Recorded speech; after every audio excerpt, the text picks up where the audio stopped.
isi n'abantu bihinduka buri munsi, abari inshuti bagahinduka abanzi, umubano wabo ugakendera. Ubuzima bwahindutse ishuri, buri wese muhuye akubera isomo, ishyari naryo rikakuremera abanzi. Si wowe uzahitamo uko uzabaho, ariko uzaharanire kuba wifuza kuzaba we.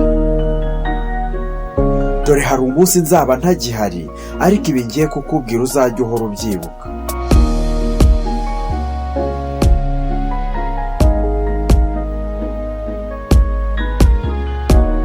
Mwigisha ati, ibihe nibikugora ugakora ikosa rikagutera igihombo n'agahinda, ntuzababare, kuko agahinda nikamara kukwigisha kazashira, kandi ujye umenya ko iyo Nyagasani aguhaye intangiriro nshya, uba udakwiye gusubiramo amakosa ya kera.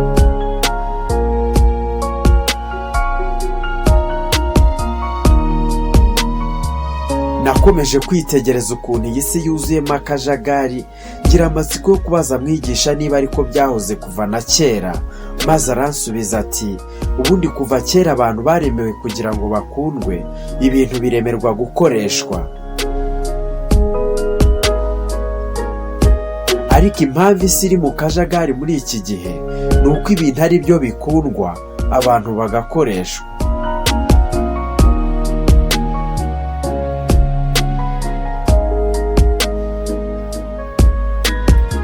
Mwigisha aranyitegereza maze arambwira ati, menya neza ko burya amazi y'inyanja adashobora kwibiza ubwato, keretse iyo yinjiyemo imbere.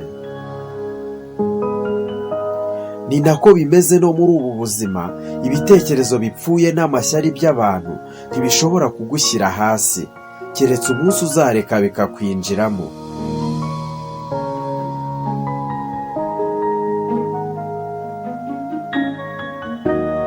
Mwigisha yakomeje kunganiriza, bigeze aho yungamo ati, mwana muto, isi turiho iraruhije.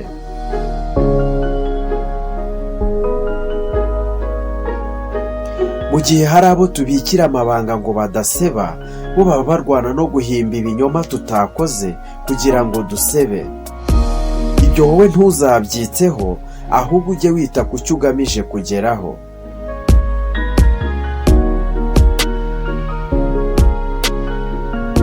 Mwigisha yitegereje uburyo nshimishijwe no gutsinda, maze arambwira ati, sinkubujije kwishimira ibyo umaze kugeraho, ariko menya neza aho ubikorera, maze urye urimenge. Kuko na nyuma yo gutsinda, umwanzi ashobora kugutungura akaguhirika, mu gihe amaboko yawe ari mu kirere arimo yishimira intsinzi.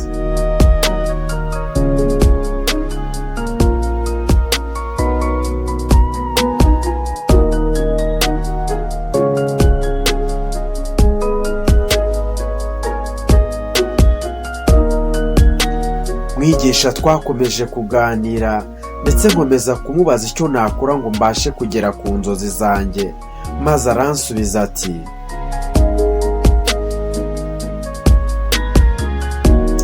uzubakire ubuzima bwawe ku byo ukunda, abantu bazaza bagendera ku njyana yawe, kuko ntiwabivamo gushaka ibintu binezeza abantu, kuko akenshi na kenshi abantu baragorana.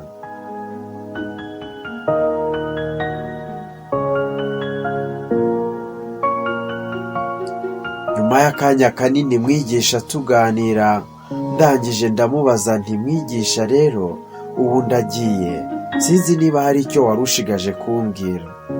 Nawe ati, urebye ntacyo, ariko nuhirwa n'urugendo rw'ubuzima, ntuzibeshye ko ari wowe ukora cyane cyangwa uzi ubwenge kurusha abandi. Hari abakoze byose biranga, kuko atari cyo gihe cyabo.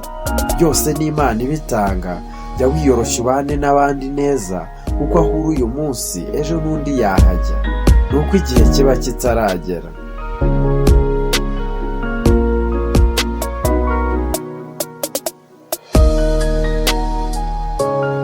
Ndabashimiye mwe mwese mukomeje kutwereka ko mukurikira ikiganiro Isi n'Abantu kuri Bando Life TV, ugezwaho na Mr. Bando ku bufatanye na Bando Life TV.